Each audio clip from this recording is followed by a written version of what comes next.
One of the saddest, most difficult truths to accept about the narcissists you've dealt with is just how envious they are of you.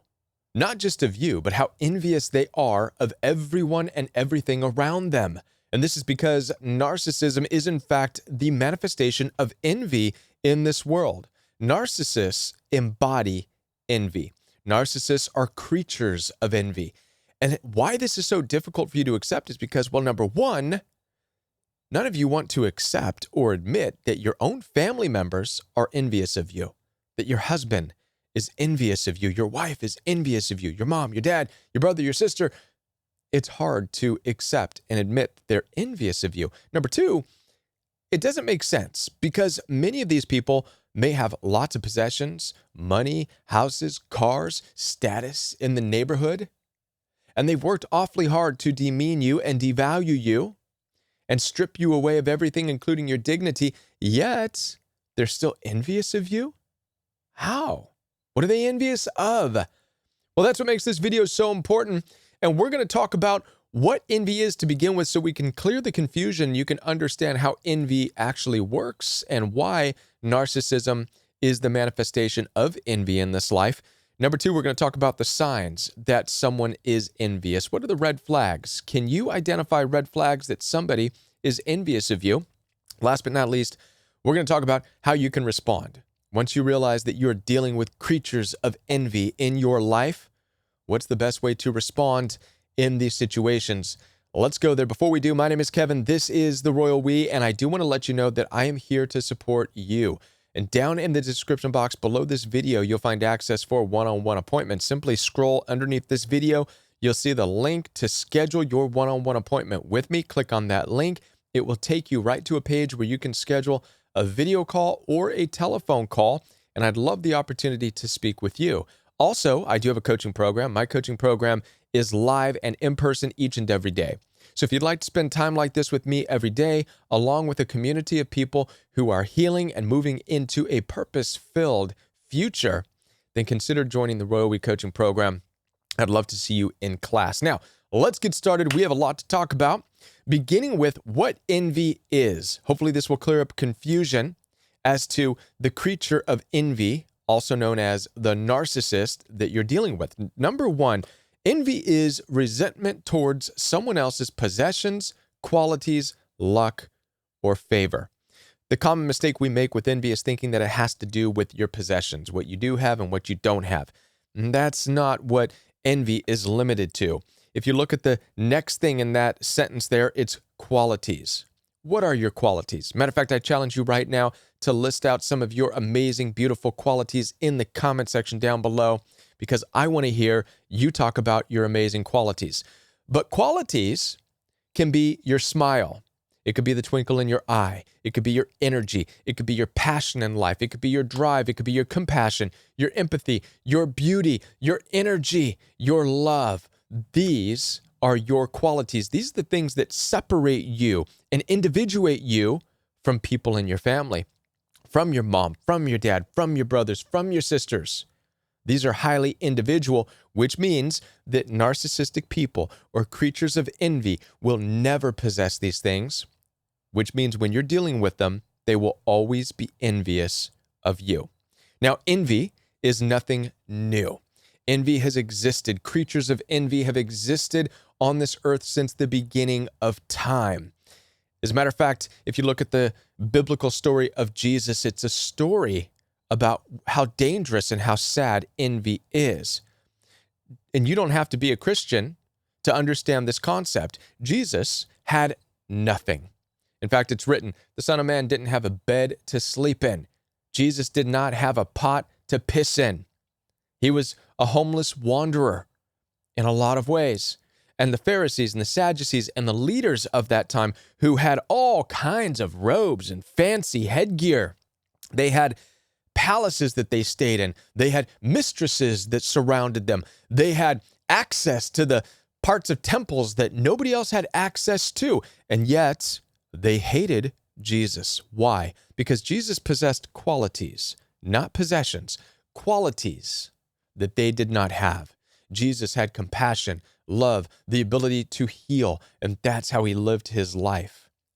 And it grew resentment in the Pharisees, the Sadducees, the leaders of that time. It's an accurate depiction and story of what envy truly is and how it's always been here. You and I have experienced similar circumstances.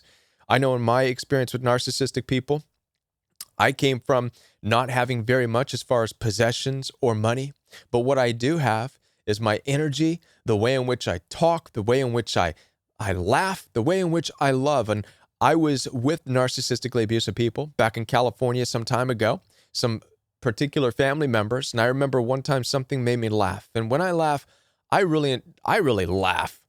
Laughing is one of the only things that actually makes me cry. It's weird. I'm weird like that. I don't cry when I'm sad. I don't cry if I get hurt. But for some reason, when I laugh, it's a really deep laugh and my eyes water. Anyways, I was around those narcissistic people. I laughed really hard, and I remember I looked at them and I saw resentment and almost pain in their face, and they turned their backs and they had to walk away. They had to leave. How many of you have experienced something similar where maybe it was your joy or your peace in the moment or your calmness or your happiness, and suddenly you looked at the person you were with, your husband or your wife or your parent, and they had this look of resentment on their face? This is what envy is. They're envy of your gifts and your natural qualities that they do not have. Number two, and this goes into number two, it's actually a painful experience for them. It's almost the equivalent of you punching them in the stomach. The fact that you have qualities, you have a smile that they don't have, you have an energy that they don't have. To them, it's an attack. This is why many of you, in your times of peace or calmness or something you're enjoying, suddenly it's as if you struck them and they lash out, defending themselves. And that's what narcissistic rage oftentimes is. It's them feeling the need to defend themselves. But for what? You're not fighting with them. You're simply being. You're being lovely. You're being beautiful. You're being energetic. You're having a good time. But it's a painful experience for them. Envy is painful. This is why narcissistic people, creatures of envy, they have to move through this life constantly going for more money, constantly going for more material possessions, new relationships, because it becomes the buffer. It becomes what keeps that envy, that monstrous, painful envy, it keeps it at bay. They rely on all of these things to make them not face the envy that they carry with them in the world. And like I said before, there is no off switch for this envy. They will carry it with them until they die. They're doomed to be creatures of envy throughout their life. Number three, it's pathological. This goes into that painful feeling. They cannot control it. Any more than you're not able to control your laughter when something makes you laugh, narcissists cannot control their feeling of pain at your qualities. So yes, they really do feel as though you're attacking them simply by being you. They feel it's an attack. It's pathological. They cannot control the emotions, number one. And number two, that makes it delusional. Because it's pathological, because they cannot control their emotions, it becomes delusional. You might experience this when they start making something up. This is where suddenly they'll accuse you of thinking you're better than everybody else. How many of you have experienced that? The narcissistic family member or husband or wife sees that you're laughing and suddenly just bursts out, "Oh, you think you're better than everybody else, don't you? Oh, what gives you the right to be so happy?" They're delusional. It becomes delusional. They have to have some justification for the fact that they're in pain. So they delusionally conjure up that you're causing the pain. And not only that, it can become dangerous. This is what triggers narcissistic rage. Your qualities of beauty, love, energy, laughter creates a painful feeling inside of them that they cannot control. That's the pathological part of it. They become delusional, believing that you're doing it on purpose to try to hurt them. Your laughter is to try to hurt them. And this makes them snap. And the narcissistic rage becomes dangerous. This is what it is like to be a creature of envy, otherwise called a narcissistically abusive person. Let's jump in now to the red flags of envy so that you know when you're dealing with a creature of envy or a narcissist. Number one, they're upset when others are complimented. Now, it could be you complimenting somebody else and you're around them and it makes them upset. Oh, I don't know why you're complimenting them and that, blah, blah, blah. That's an indication and a red flag that they are an envious person. Or it can be if you are complimented and they're showing signs of being upset about that. That's a red flag that they are envious of you or just envious in life in general. They cannot stand when others are complimented. What's interesting about this is the next one, they offer fake compliments. This is another red flag that they are envious, that they're a creature of envy, offering fake compliments. Maybe some of you have experienced this. I know I have. My last run-in with the narcissistically abusive people, one of them came up to me, and this is after years and years of saying horrible, nasty things about me. And this person said, "You're a good father." And I was thinking about this, and this is supposed to be a family member, by the way. And I'm like, listen, strangers in my neighborhood know that I'm a good father. That's not that deep. You call yourself a family member. Shouldn't you know some deeper things about me, about what I do in life and what I aspire to be and my ambitions? Shouldn't there be more genuine, authentic compliments?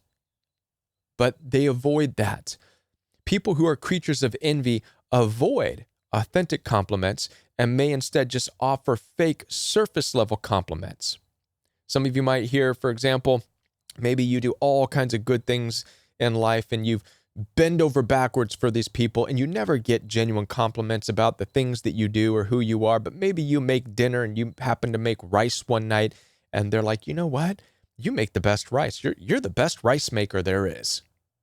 This would be a fake compliment. Narcissists or creatures of envy are great at giving fake compliments. This is another red flag. All right. Number 3, spreading rumors, gossip, and lies. I've made a video talking about gossip and how narcissistic it is. So for those of you who have friends and family members that are running to you with gossip about other people in their lives, know this, it's a red flag that they are a creature of envy. And the only reason they're gossiping is because they are envious of what's going on over there. And make no mistake about it, anybody who gossips to you will eventually gossip about you. Once again, out of envy. So if people are spreading rumors about you, people in your family, your husband, your wife, within your groups of friends, rumors, gossip, it's all out of envy. And typically the rumors and the gossip then leads to lies. What starts as rumors, then goes into gossip, and then becomes all out lies. Oh, so-and-so thinks this of us, so-and-so said, right? It's all out of envy. Creatures of envy. The last interesting part here is copying and competing with you. I made a video way back when I started the Royal We. It's one of the first videos that I produced because I dealt with it, and I believe the video is called Identity Theft. I'll put a link here somewhere.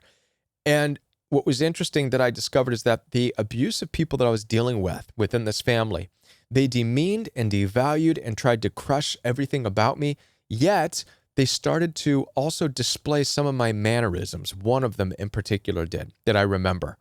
Started talking in ways that I would talk, saying things that I would say, mimicking and acting kind of like me. It's almost as if they wanted me out of that situation, out of that dynamic, and then become a new version of me, take my place within that family dynamic. They didn't want me there. They wanted to create a different version of me that they could be. This is copying and competing. So narcissists or creatures of envy will compete with you to get rid of you while also learning your mannerisms and becoming a copy of you, which is nothing more than a lame, watered-down version of you. This goes in also to the concept that narcissists or creatures of envy have no true self. They are like chameleons, and they will move from place to place, becoming something new, copying and competing, or vice versa, competing and copying. All right? So these are the red flags that you know you're dealing with a creature of envy or a narcissistic person. How do you respond? Now that you know you're dealing with a creature of envy, And now that you also accept that creatures of envy have been here since the beginning of time. And by the way, there is no off switch. You cannot talk to a narcissistic person, a creature of envy. You cannot go to them and say, hey, you don't have to be envious. I really love you, and I think you're great. Blah. No, because that's just going to trigger their envy, all of it. They're going to say, oh, you think you're better than me. Look at this compassion. Everything you do that separates you from who they are is going to trigger their anger and their rage. So the best thing to do is detach, understand that it's not your fault. You did not make them a creature of envy. You have no say one way or the other, whether or not it's your mother, your father, your brother, or sister. It's not up to you whether they exist in this life as a creature of envy. That's between them and their creator. You are just responsible to detach. The moment you see those red flags that we just talked about, if you need to go back and watch the red flags, detach. Accept that you did nothing wrong in the situation. They're not lashing out because you're wrong for laughing. They're not displaying narcissistic rage because it's wrong of you to be at peace and to experience joy. They're not lashing out in narcissistic rage because you're offering somebody a compliment or because you're doing something that brings you joy. No. They're lashing out in narcissistic rage because they are creatures of envy. So detach from them, separate yourself. That's number one. And accept the harsh truth that they are creatures of envy. And you have nothing to do with them.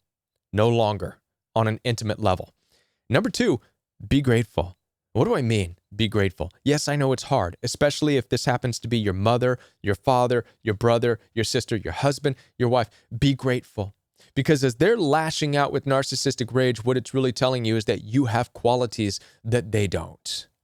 You are displaying qualities, whether it's your joy, your peace, your beauty, your energy, that they can't have.